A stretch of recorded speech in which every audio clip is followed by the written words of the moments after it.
لە دووەم ڕۆژی سەردانەکەی جەنابی ئەمیری کۆمەڵی ئیسلامی کوردستان و شاندی باڵای یاوەری کە بۆ دەڤەری گەرمیان ئەنجامی دابوو کۆمەڵێک دیدار و سەردان و بەسەرکردنەوەی لە قەزای کلار ئەنجامدا لەوانەش بەسەرکردنەوەی ماڵی کەلەپوری گەرمیان کە کەلەپورخانەیەکی ملی ئەهلیە و لەلایەن خاوەنی ئەو کەلەپورخانەیەوە بە خێراتنی گەرمی جەنابی مامۆستا عەلی باپیر ئەمیری کۆمەڵی ئیسلامی کوردستان و شاندی یاوەری کرد.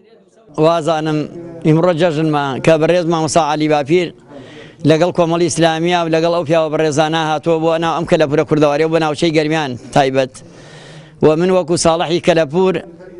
هەمیشە قابیما کراوەیە بۆ هەموو کەسێک بەس بەڵایی بەڕاستی ئیمڕۆ خۆم زۆر بە خۆشحاڵەزانم و ئەم کەلەپورە کوردەواری داواکاریم ئەوەیە لە حکومەتی هەرێمی کوردستان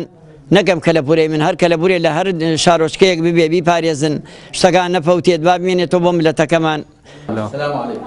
دیدار و سەردانەکانی جەنابی مامۆستا عەلی باپیر ئەمیری کۆمەڵی ئیسلامی کوردستان و شاندی باڵای یاوەری لە سنووری دەڤەری گەرمیان بۆ بەشداریکردنیان لە پرسە و بەسەرکردنەوەی کۆمەڵێک نەخۆش و ئەو بریندارانەی کە لە 3 ڕۆژی ڕابردوو بەهۆی وەرگەڕانی مینی پاسێکی مامۆستایانەوە لە نزیک ناحەی باونور بریندار بوو بەگشتی سەردانیکردنی جەنابی مامۆستا عەلی باپیر ئەمیری کۆمەڵی ئیسلامی کوردستان و شاندی باڵای یاوەری بۆ دەڤەری گەرمیان گەڕانەوەی هیوا و خواستێکی لە مێژینەی هەموو لایەک بوو. لەگەڵ ئەوەشدا پراکتیکەکردن و بەرەو پێشچوونی هەنگاوەکانی کار و پرۆژەی هاوبەشی هەر سێ لایەنە ئیسلامیەکەی کوردستانە و هەروەها هیوا و ئیرادەیەکی بەهێزە بۆ پتەوکردنی پەیوەندیە کۆمەڵایەتیەکان و یەکڕیزی لایەنە سیاسیەکانی کوردستان بەهەستکردن بە گەڕانەوەی ماف و خزمەتکردنی هاوڵاتیانی کوردستان لەلایەن دەسەڵاتدارانی ئەم هەرێمەوە.